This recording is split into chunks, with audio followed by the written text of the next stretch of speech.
All right, you're welcome along to the Classic Game Club. Nathan with you this time around as we go all the way back to April 1988 and a match that saw Liverpool produce what was described as one of the greatest performances of all time by any club team as they beat Nottingham Forest by 5-0 in the old First Division. Joining me on this episode of the Classic Game Club is Phil Egan.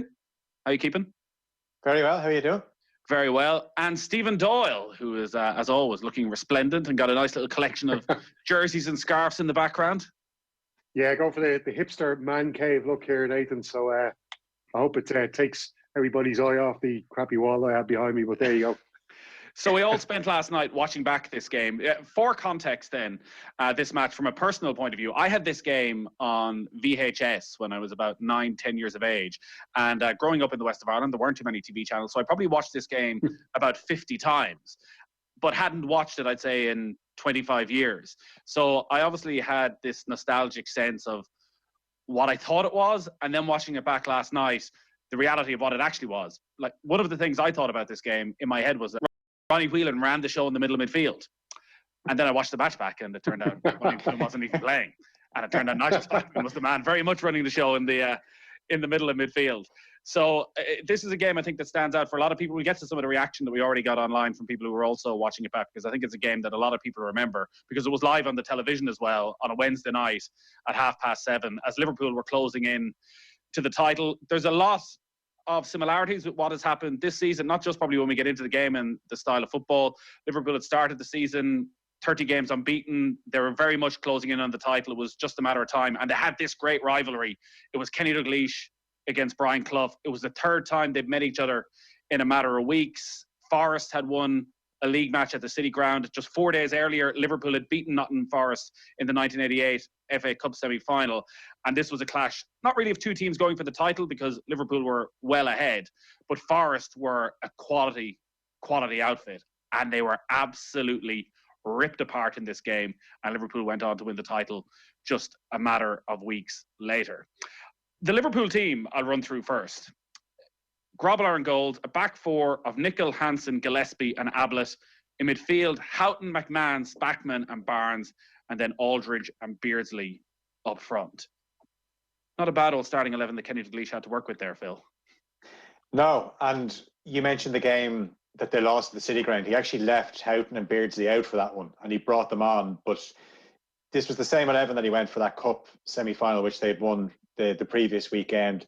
And I think one thing that was very notable from early on is the energy that Liverpool played with. There is a lot of similarities in watching this 88 team to the current crop in terms of the work ethic. Ray Houghton and Peter Beardsley put in a serious shift. Ray Houghton in particular, at one stage in the second half of this game, Nigel Clough has a chance, and it's Ray Houghton who kind of gets there and puts him off. I think Clough was looking for a penalty, but that was what was expected with the team. And at certain spells during the game, especially when Liverpool score in this game, then they just look like they can go to a whole new level. And that is similar to Klopp's team, where when they score one, you think they could score a few more. Yeah, Steve-O, what were your initial thoughts on watching it? Well, interesting enough, I found, I'm going to get all stato nerd on you here, but on the Liverpool site, they have all the great detail and all the past games and stuff. But the average age, I should say, of that Nottingham Forest team was just under 23, 22.82. And the average age of the Liverpool team was just 27.4, so just over 27.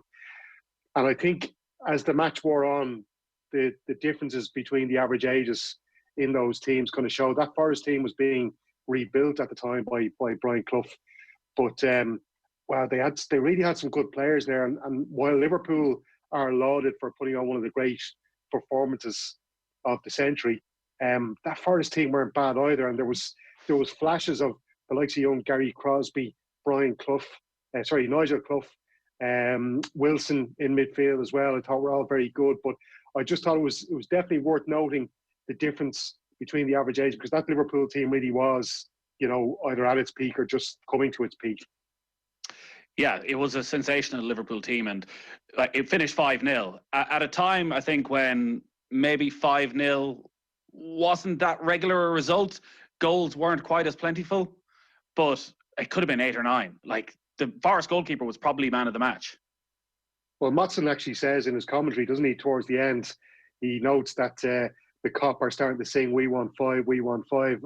And Motson says, this Liverpool team, it's been noted that they haven't scored more than 4 goals this season, as if it was a kind of a, something that should be noted, which I kind of thought, well, scoring 5 goals in a match, it's not actually really a regular thing, is it? No. The other thing, I guess, that made it this performance and this Liverpool team probably slightly different was that there was such a great Irish influence. So while Ronnie Whelan wasn't playing, he was still at the club. Mark Lawrenson had started the season and unfortunately was forced into retirement. But it was just so brilliant to watch Ray Houghton and John Aldridge. Like, one of the great club teams and 2 Irish players so pivotal to it. Yeah, and obviously we knew a few months later what they would go on to do in the Ireland team against players that would have been playing in the same team as them. Steve McMahon, obviously, playing in the Liverpool team, John Barnes, Peter Beardsley. Aldridge works his socks off in this game. A lot of the time he's chasing down lost causes because Beardsley is playing in a more withdrawn role and Aldridge obviously the focal point. Ray Houghton, as I said, just buzzing around for the whole game, scores a really good goal. And, Aldridge was up near 30 goals by the end of this game. And he had this great record against Forest in this little mini series of 3 games in the space of 11 days. Yeah, he scored 5 goals over the space of the 3 games in 11 days. Just the other bit of context then probably is that as brilliant as Liverpool were that season and obviously didn't complete the double, they were in the midst of a mini dip. This was their one dip of the season heading into this. So they only lost 2 matches all season in the league, and they'd come in the previous 4 games against Everton and against Nottingham Forest. They'd drawn 3-3 against Manchester United in their previous league match, having been 3-1 up and absolutely cruising. So it'd be interesting to find the commentary around it in the days leading up as to, is it like now where I've only built them up has been the greatest thing since sliced bread, but really there's a lot of flaws in this side. But anything, and you just have to listen to John Motson's commentary. Like, he's just sitting there luxuriating in what he's watching, considering he'd seen it all and done it all, even at that stage, Motson. Like, at one stage, he's just like, you just have to sit back and enjoy this. Yeah, I was trying to figure out as well, like, that it definitely was a BBC broadcast, that game, was it? Because I just know at the end of the YouTube footage, it's like it's a video production. They've obviously produced this video of the match. And I wasn't sure if Motson had kind of done the commentary afterwards, if it'd been, because I know ITV were showing matches every Sunday, so I just wasn't. It definitely was a BBC production, was it, that game? That's a very good question. So what you're suggesting is that Motson commentated after the fact? Yeah, it may have been live on BBC. I'm just not sure. All I can remember from being a kid at that stage, like I think I was 8 years of age when that game was on, but I just remember ITV used to do the big match on Sundays live with I can't remember who the commentators were now. Brian Moore. Yeah, no, it's just Brian Moore, of course. Yeah, sorry. And I just wasn't too sure whether there's a good chance maybe BBC were showing the matches midweek at that stage, because it was, of course, a Wednesday night game. So yeah, all right. Let's get on to some parts of the game, as we always do here in the Classic Game Club. First up, the secret man of the match. From watching it back, who you thought the man of the match was, Phil? Okay, it's a toss-up for me between Beardsley or Barnes. Obviously, Beardsley scores, but without Barnes, he doesn't score. I think Barnes was unbelievable. He was one of those players growing up where he just made the game look so easy. Obviously, as he got older, then he slotted into the centre of midfield. But for his physique, at times he looked languid and lazy, but he just, there was moments in this game where he just strolls by players as if they're cones in a training session, and he was unbelievable. Even the first goal, Ray Houghton's goal, if you look at the ball, is absolutely pinged in at Barnes and one touch and into the feet of Ray Houghton, who finishes it off. So I think I'm going to go with Barnes. I'm going to go with Barnes ahead of Beardsley. Steve-O? Well, I knew you two boys would be the glory hunters, going for the attacking, striking players, showing all the flair in the goals. So, like my old pal Gary Breen, I'm going to start looking at the defenders. I thought Steve Nicol played a brilliant game, and I have memory of when I was younger watching Steve Nicol. I know he played centre half a bit as well, I just couldn't. It was the first time I could, saw an old Liverpool match, him playing as an out-and-out right back, and I thought he was excellent getting forward at times. But I'm going to go for Alan Hansen. I thought there was a couple of stages. Remember, Nigel Clough had that chance in the first couple of minutes, and it was all. I just thought the defending in that particular moment was all down to Hansen's control. In that, like, he dominated that Liverpool box. Bruce Grobbelaar was there to tidy up anything that got through, maybe. And we all know Grobbelaar wasn't the greatest keeper that Liverpool ever had. But I just thought Alan Hansen owned that box. And as well, there was a couple of times Hansen got forward. My God, as they say, great free for a big man. He was absolutely brilliant getting forward as well. And this thing of Sheffield United, as we know them now with their overlapping centre backs, well, Janie Mack, Alan Hansen was doing a good 20-odd years beforehand. I thought he was brilliant. I thought the fact that Liverpool kept that clean sheet was mainly down to Hansen. It's interesting you mentioned the age profile of that Forest team, because it did look like men against boys once Liverpool got that first goal. Like, this was a Liverpool side very sure in themselves of how strong they were, both physically and mentally, and they were like a cat just messing about with a mouse. Like, they knew they had this Nottingham Forest team, and that physically Forest weren't going to be able to match them all through the park. And I was probably similar to you, Phil, in that Barnes or Beardsley, and in a way, looking back, if you were to blank out everything that's gone on since, it's hard to ignore Peter Beardsley and all that has gone on with the racism side of things over the last little while, and not look at Beardsley differently. But there's just the sheer speed and agility and his ability to just turn past the defender and skip past the defender again and again and again. I thought the two central midfielders for Liverpool were outstanding. Oh, like McMahon, the way, like, it's very much the Souness Giles model of what they want a midfielder to be. Every time they got it, there were no simple balls, even though this was a game, and maybe this will be the most jarring thing about the back passes. Like, Liverpool rarely passed the ball back to Grobbelaar during the game. Like, when McMahon or Spackman got the ball in the middle of midfield, their first inclination was to turn the midfielder near them, put the head down and gain 20, 25 yards. And again, I remember talking to Graham Souness at a show we did recently, and he was getting a little bit nostalgic and talking about Trent Alexander-Arnold, and we were talking about where he fits into the all-time Liverpool grade 11s, and he was talking about Phil Neal and Steve Nicol. He's like, people think that these players stayed inside their own half, and then 5 minutes into this, you see Steve Nicol bombing up that right wing, just like Alexander-Arnold would right now. Like, that was probably the most striking thing, was how similar they were. I think I would go with Beardsley as man of the match. I thought, like, Barnes, you sort of expect that from Barnes. Like, it was so, like, his close control, as you say, some of the balls that were absolutely pinged to him. He was getting kicked up and down, and you could see as well how tough he was. There was that incident in the very final minute where Forest are on the attack, and Barnes comes back and absolutely clatters the Forest player on the edge of his own area. Like, he had that strength and just the touch, the awareness, the ability.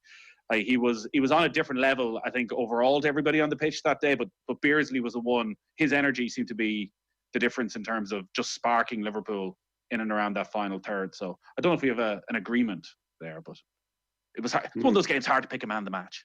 Well, and I think who deserves a bit of attention here as well is Steve Sutton, because I think Forest could have lost that game 7-8-0. Steve Sutton actually pulled off some brilliant saves for Nottingham Forest.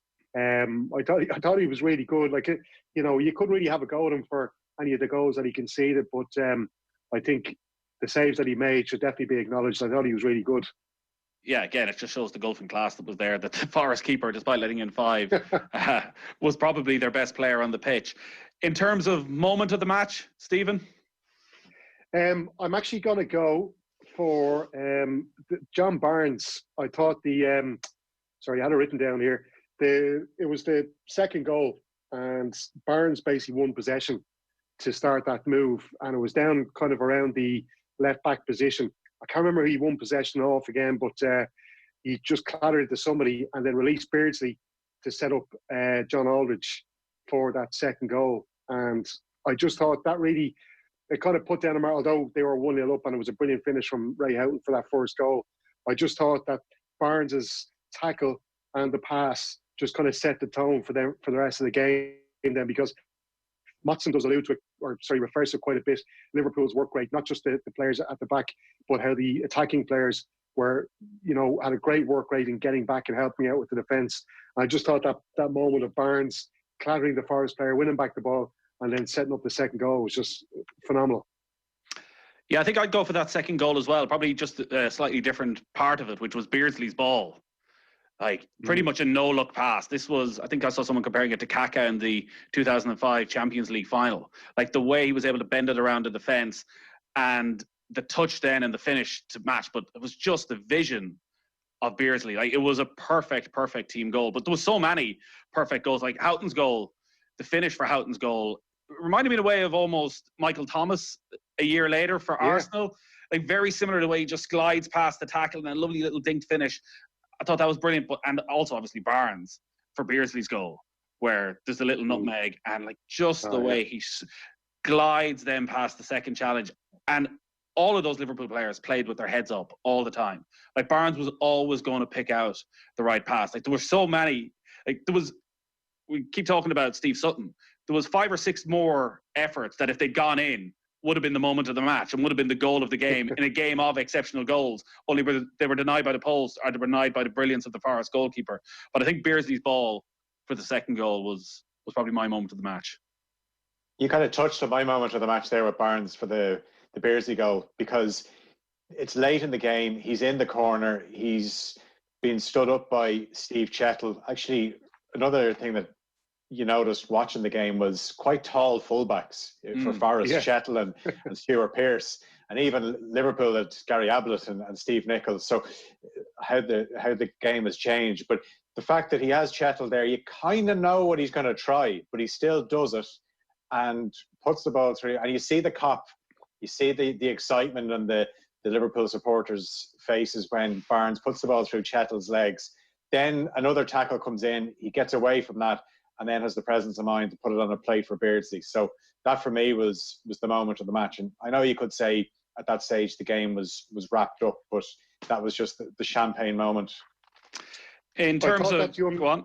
Sorry, I thought that young boy Darren Wassell coming on in the second half as well for Des Walker. There was a pretty crucial turn in the game, because we all know how much of a class defender Des Walker was for Nottingham Forest. But that young man, Darren Wassell, came on. He's only 19 years of age. Imagine being 19 and being thrown to the wolves like that at Anfield. And I actually just did a bit of reading up on him since. Darren Wassell is actually now the head of the Derby County Academy, would you believe? So there's a little bit of trivia here on the side. There's still a Clough connection then in some way. Yeah. One of the tweets we got in was from Justin Mason.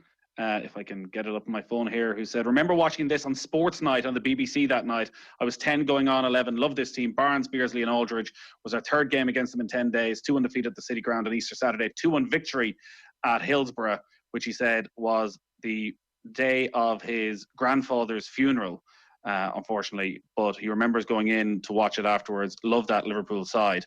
A lot of people getting in touch last night just with their memories of that Liverpool team. In terms of trending then from this era as to what stood out, like for me, what stood out was actually that it didn't seem of that era.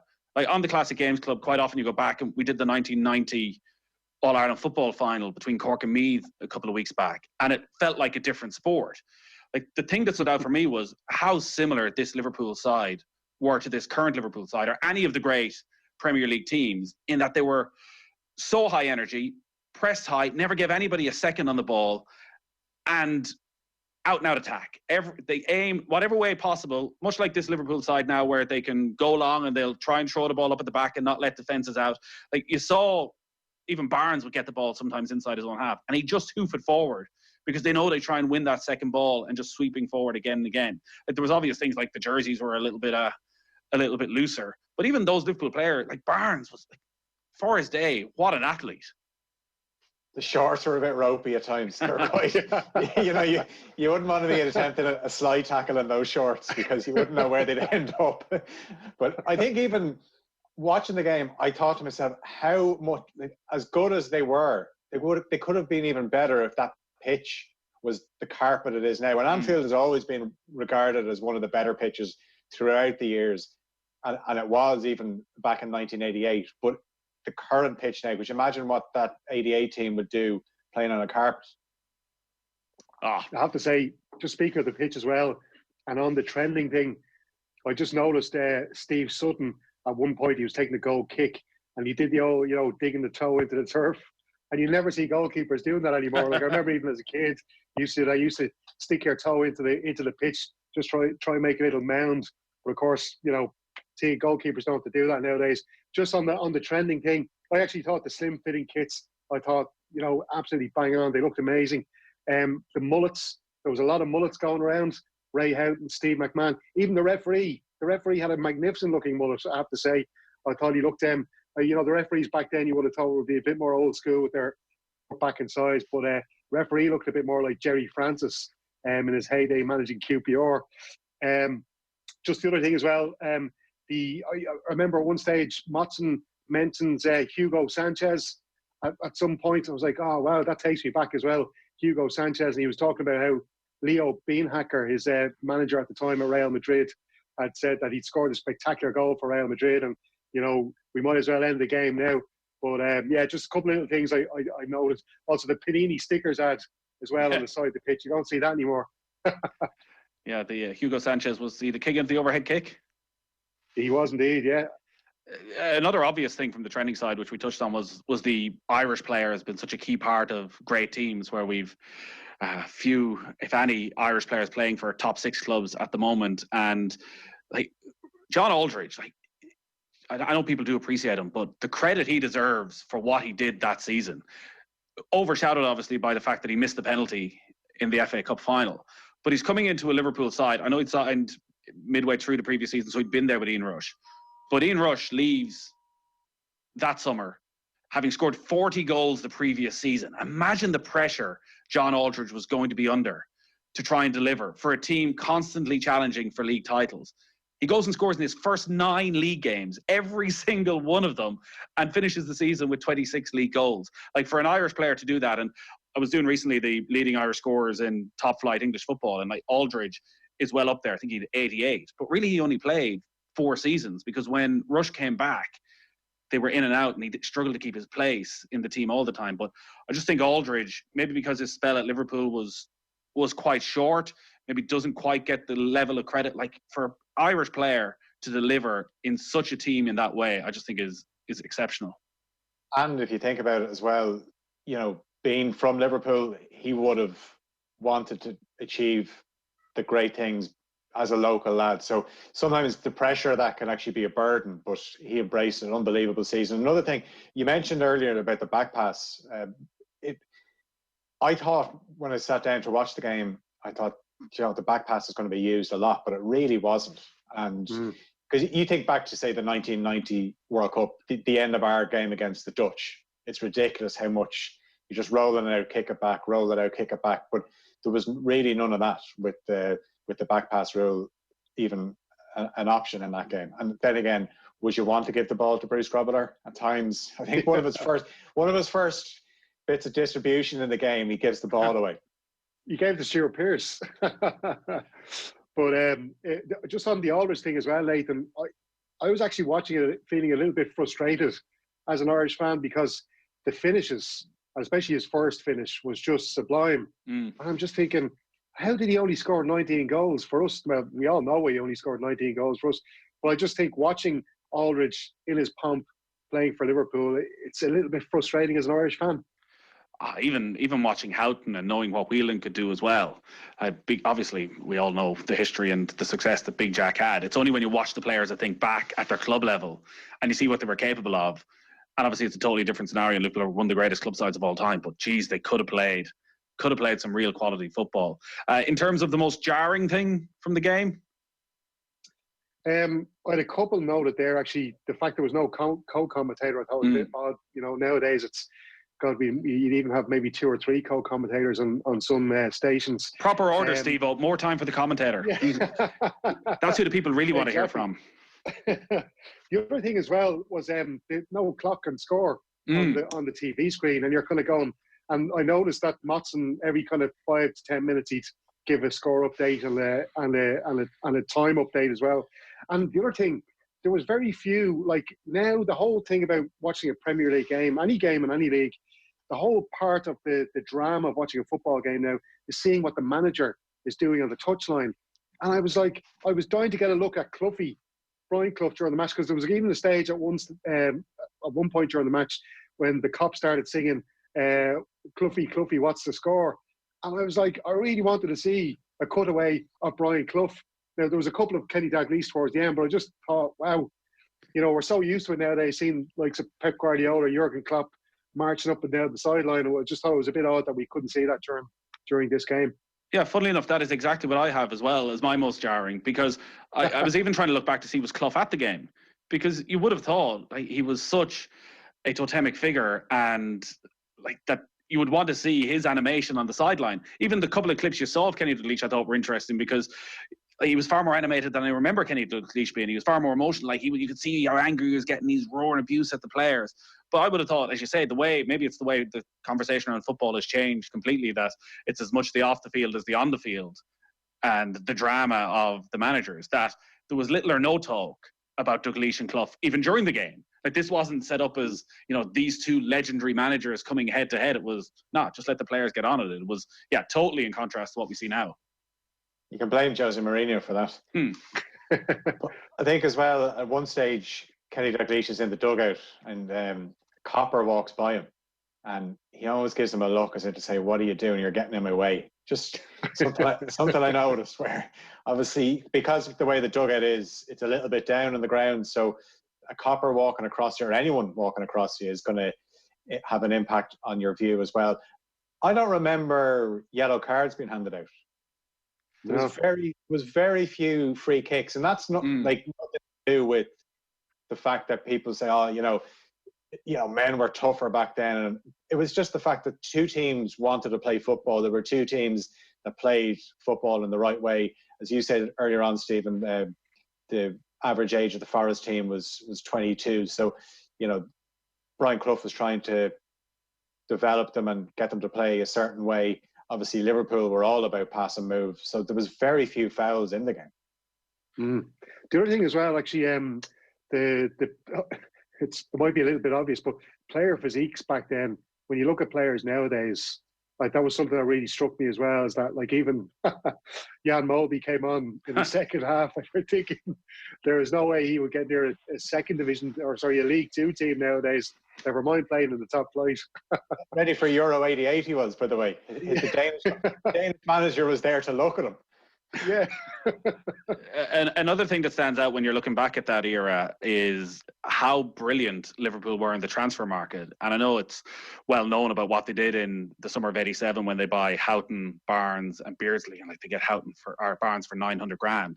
But they just signed John Aldridge a few months before that as well. Like, they got it right.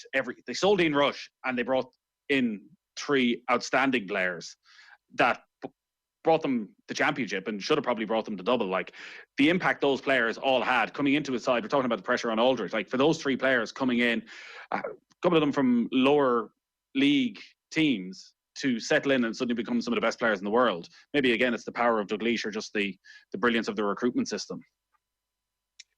Can I just say, just on it's to go back to Ray Houghton, I actually thought he had a pretty poor match. I thought he gave, if you watch it back, he gave the ball away about 8 or 9 times, about 4 or 5 times in the first half and a couple in the second half. And when he went off, I actually wasn't surprised. I thought he looked a little bit kind of disappointed. Like, I do get your point where he was, and listen, I'm not knocking Ray Houghton. No, you are. He was a brilliant player for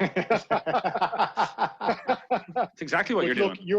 What you're saying about signing someone like him and the other players, it's felt like he was crucial to Liverpool's success, partly crucial. But I just thought that particular match, if you watch it back, giving away possession the amount of times that he did, I thought was a little bit, it wasn't great. We are tight enough on time, so let's rattle through the last few segments. Sliding doors, Phil? I wonder, given how impressive this performance was and Liverpool wrapped up the league, what impact it had on their performance in the FA Cup final. Going for the double. Obviously, they were going to be favourites, but when you watch that game, you think, how could anyone beat them? How could anyone beat this Liverpool team? And then Wimbledon obviously pulled off the shock in the cup final. Now, things didn't go right for Liverpool that day. They had a goal disallowed. They obviously had the missed penalty. They conceded from a set piece, the fine margins. But I just wonder, was there an overconfidence then going into the cup final, because they were just brushing everyone aside, and that performance 5-0, they must have felt on top of the world after that. Yeah, well, they were the most overwhelming favourites you could be, certainly at the time, for an FA Cup final. Stephen, for you? Well, there's a couple of ones just on Forest. I wondered did Forest ever really recover after that, because it was a bit of a slow slide for them, really, wasn't it?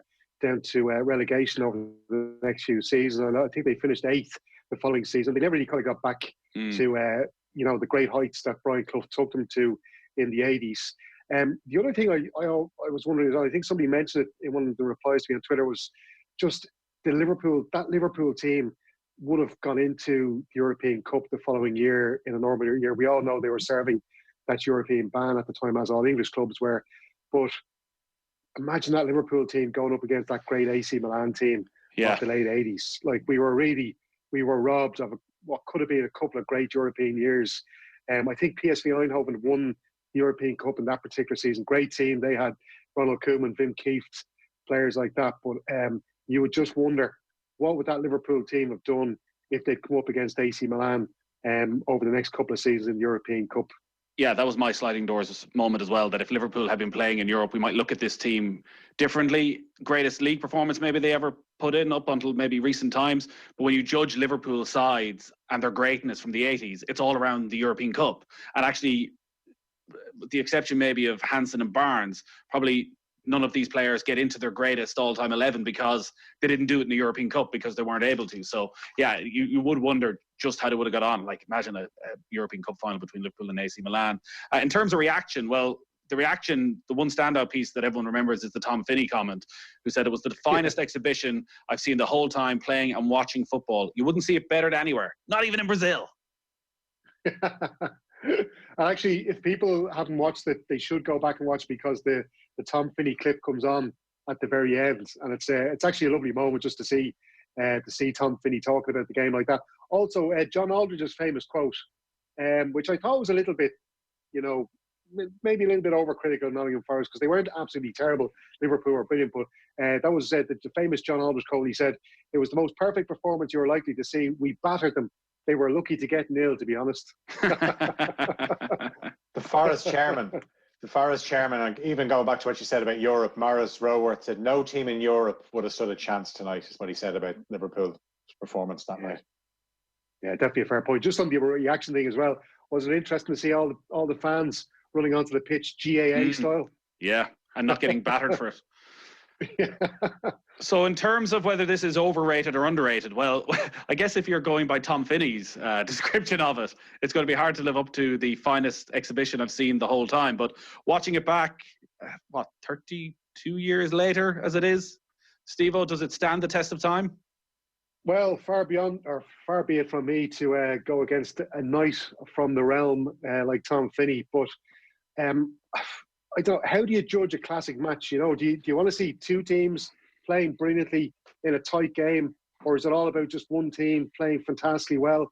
I didn't think Liverpool were 10 out of 10 perfect, to be honest.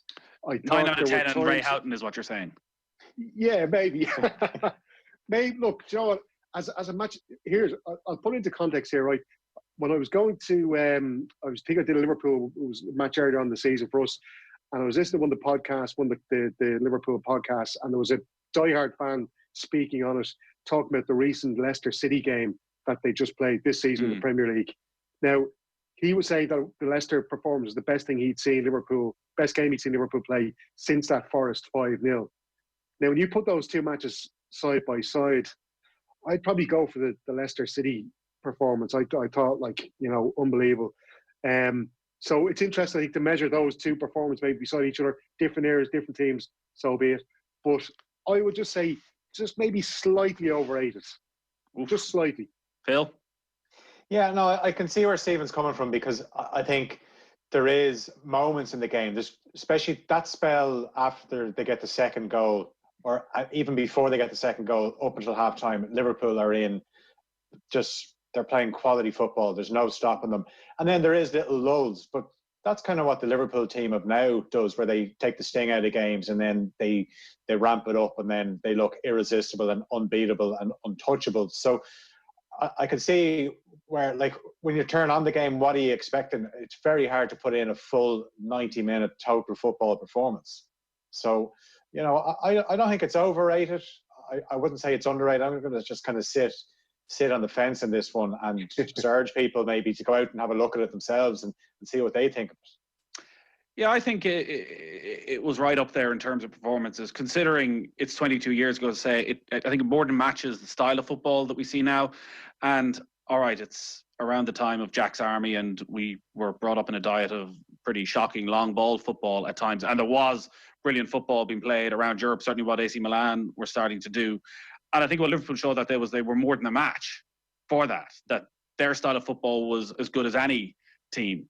Even compared to the early 80s, like it's only 6 years on from Liverpool winning the European Cup in 1981. Like, it feels like a totally different generation in terms of styles of football and the quality on show. Like, this felt like modern football. It felt like that could have been a team in the Premier League if the footage wasn't quite as grainy. So, and I know what you're saying about you want two great teams, and maybe like the Liverpool 4, Manchester City 3 from a couple of years ago, where you have two teams right at the peak of their powers going at it. Maybe Forest had that in them, but Liverpool were just so good they couldn't get it out of them. So yeah, I think I loved watching it back from a purely nostalgic point of view, and yeah, it was brilliant. We are pretty much out of time, lads. Thank you. We shall do it all again. The one thing I'd say just to people quickly, Nathan, is that, as I said to you guys just off air there, is that because we're all really starved of football at the moment, it's a great thing to do, to go back and watch a classic game that you haven't seen or you can't even remember in full, because it's like watching a new game, and it definitely does help with the loss of football that we're all suffering at the moment. Yeah.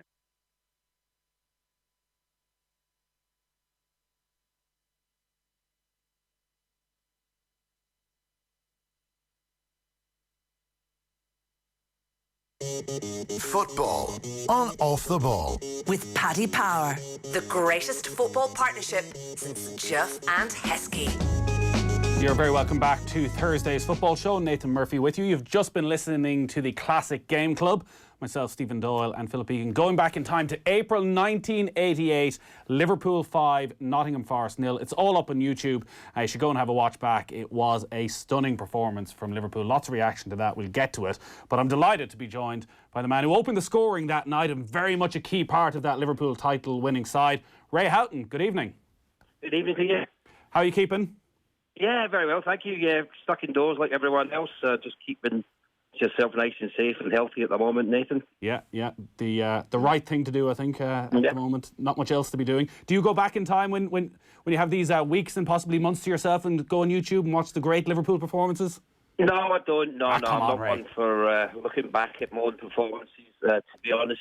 Actually, I did have a message today, though, saying it is 34 years to the day since I made my debut for the Republic of Ireland against Wales. So that's a monumental moment for me, a moment in my footballing career that changed for the good. Yeah, we'll talk about Liverpool then, since it is that anniversary. Yeah. What are your main memories of that day against Wales? Not good, we lost. Yeah, but it was, funny enough, someone sent me the team. Mick McCarthy was sub that day. I think I was trying to work out the side because we had the likes of Dave Langan, John Anderson, I think David O'Leary played. I was looking through and I couldn't get the system that we were playing. Liam Brady was captain. Ronnie Whelan played. I think Jim Beglin was involved. Up front of Michael Robinson, John Aldridge. So it was really strange to try and work out the permutations and who was playing where. But it certainly was a day for me that I'll never forget. As I say, coming from Oxford, having played there, that was the next step in my footballing career, if you like, playing international football. And, what happened after that is memorable for me.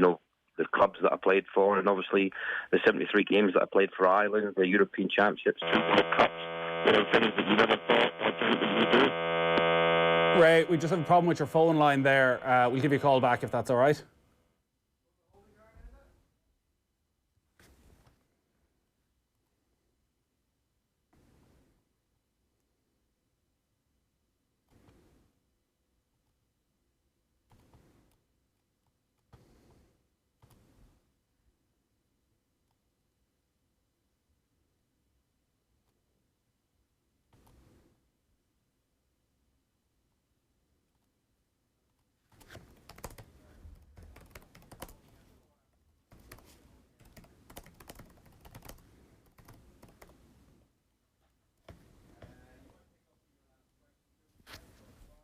What was my last?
So we'll get on to the Liverpool conversation, Ray, then in a moment, because obviously, listen, it is a momentous anniversary if it is 24 years on.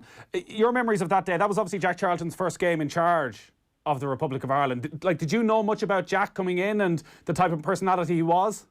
Not at all, to be honest with you, Nathan. You got to remember, it was Jack's first game as manager. He was in the process of really just having a look at all the players. That was why he brought in a relatively large squad as such, and he just wanted to have a look at everyone and, the players that you'd be looking for the future, and who was the ones that he thought was going to be good enough to play in the style and the system that he wanted. Ian Rush scored the only goal that day. Yourself and John Aldridge went on and made your debuts, and obviously all three of you went on to play together and enjoy enormous success. Just in terms of the move, because you mentioned you were playing for Oxford at the time, the move that came then a year later to Liverpool. At that stage, would playing international football have been a factor in you getting that move?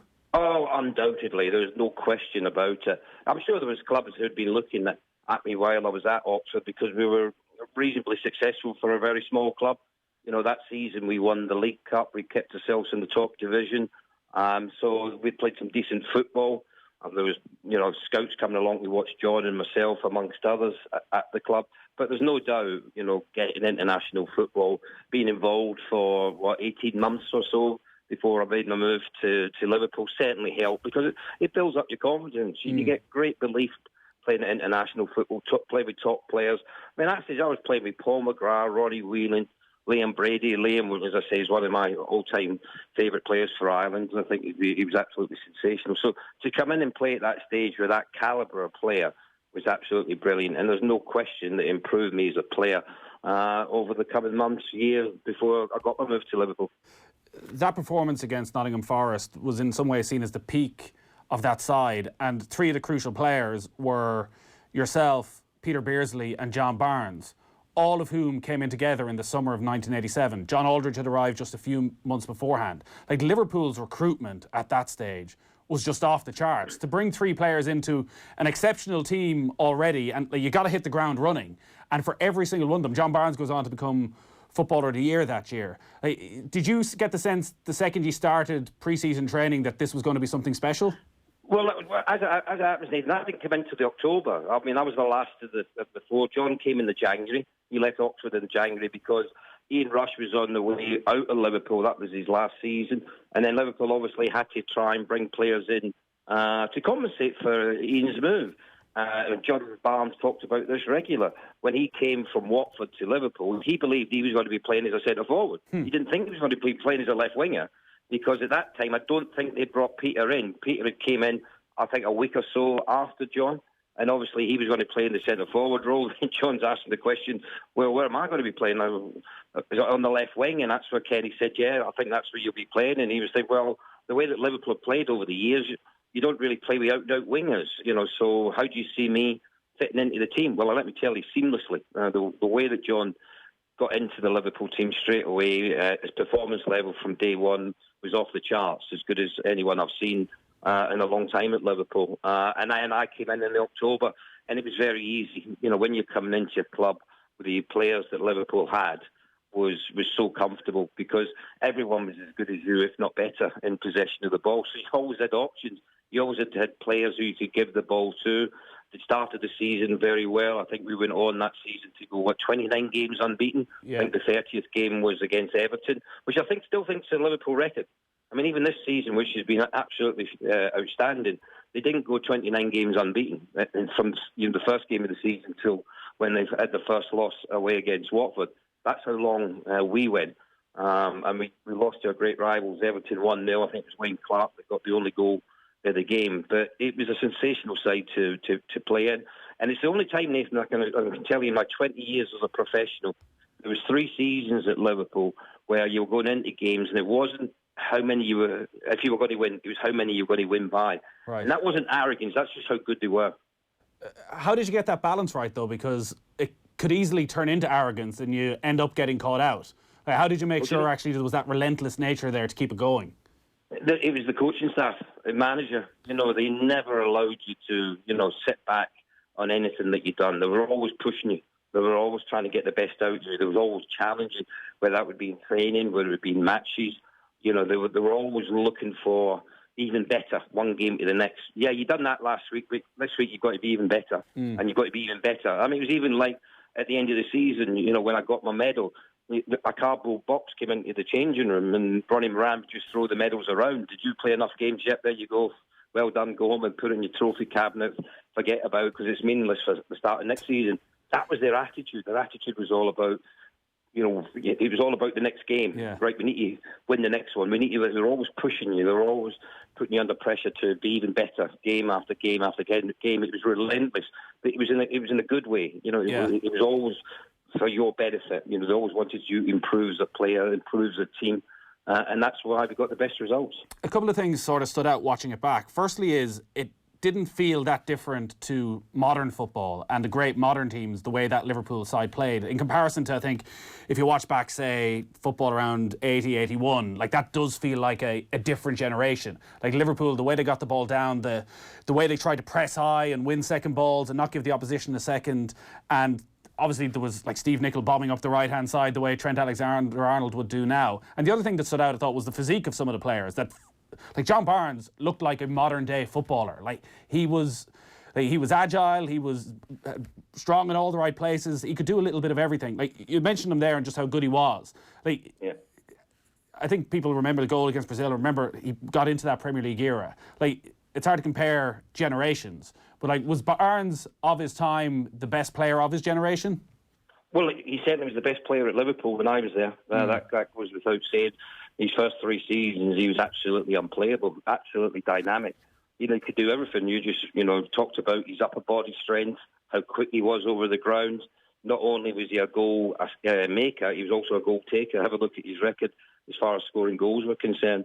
And it didn't matter. He was good in the air, free kicks. And remember, I don't like comparing generations, from the 80s to of today, because one thing that we had back then that was not today, and I'm grateful for it, there's no fear factor. Back then you were going to, when you were playing, you were fearful of who you were playing against and what they might do to you as far as the challenge was concerned. Yeah. Because they weren't just going to let you waltz around them. That wasn't going to be. They weren't just going to let you have the ball and what do you want to do with it? We'll just stand off for you. No, there was nothing like that. There was the fear factor of getting hurt, which isn't around today. And I'm pleased to say it's not around today. But the players of today, have they had to play back then and when that was really prominent? Yeah. I just wonder how they would have got on with it, because it would have been much, much different. But we had, Liverpool played a different way when John came in and Peter Beardsley in many respects. They went away from just a passing team to players that could actually go and beat 3 or 4 players. They didn't always have that in their starting 11. They were ruthless in other ways, but there was an extra dimension with John and Peter coming in and the way that they played. And obviously that had a major effect on the results that we got. And just on John Aldridge then, because yourself and John obviously share so much history for club and country. Like his performance that season, he scored twice in that match. I think he scored 5 in that little trilogy against Nottingham Forest, 26 league goals, scored in his first 9 matches. Like coming in, and I know he was there for a while with Rush, but Rush had scored 40 goals the previous season. Like the pressure that must have been on his shoulders at the start of that year to deliver as Liverpool's new main man up front, and the way he responded was pretty exceptional. Yeah, it really was. But I mean, John will probably tell you. I mean, I was with him at Oxford, and he had to fight for his chances. There wasn't as many when you were playing in games because we weren't as good as the opposition in the majority of the times. So chances were at a premium. When he was at Liverpool, I mean, he was getting chances from everywhere. I mean, his job, he'll tell you, was to hold the ball up, lay it out wide or off to one of the midfield players, and then make his way into the box because he knew between Peter, myself, Steve McMahon, Ronnie Whelan, Stevie Nicol, who you mentioned, and the other players of the team, that they were going to create chances from. They were going to get the ball in the box, and more often than not, the quality that was going into the box was of a very high standard. So he was always going to get chances. So John absolutely thrived on it. And if you look at John's record, wherever he was, Newport, Oxford, when he went over to Real Sociedad, when he came back to Tranmere, his time at Liverpool, have a look at his goal scoring record. It is up there. With anyone that's played the game, John's up there. He's a phenomenal goal scorer. He was with his hometown club, Liverpool, and he had a sensational time. Just look at his stats, his record is absolutely phenomenal. We are tight in time. 2 very quick points to wrap up on. I thought you played well in that 5-0. You got your goal, which you took very nicely, and I thought you contributed to the all-round performance. Stephen Doyle, who was on with me when we were reviewing it, said, I didn't think Ray played that well. Well, I don't know what planet he was on because, I did play very well that game, as all of us did. We all had a contribution to it, and I think Tom Finney said it was one of the best all-round displays from a football side in a match. And don't forget, on the Saturday we played at Nottingham Forest in the semi-final of the FA Cup. On the Sunday we went down to London because it was the Player of the Year, which John Barnes won, and numerous players were in the team of the season. And we didn't get back till Monday lunchtime, where we had to stay overnight. Having had a good night. We went and played the next day and played like that. Wow. Yeah, I've thrown Stephen under the bus there, I've got to admit. That was my last question. Tom Finney's quote, which was you repeated there and is well known. Was he right in your time at Liverpool? Was that the one performance that stands out above all others? Yeah, I mean, we played exceptional football that night. And listen, in Nottingham Forest, obviously, they were hurting after the defeat on Saturday in an FA Cup semi-final. So I thought they would be coming out and they would be a bit more, getting in amongst us. They couldn't get near us. The football that we played, the movement that we had, the goals that we scored, every time we went forward, it looked like we were going to score a goal. I mean, if you could look back in the 90 minutes and see the chances that were created and the saves that the goalkeeper made and the crossbar that was hit or the post that was hit, it was just phenomenal. It was just one of them nights where everything clicked. Everything we did resulted in opportunities, and I'm afraid to say that Nottingham Forest were just nowhere near the level required that night, and I don't think anyone would have been, to be honest. Such was the performance level of everyone. Ray, great stuff. Thanks as always for taking the call. Mind yourself. Thank you, and to you, Nathan.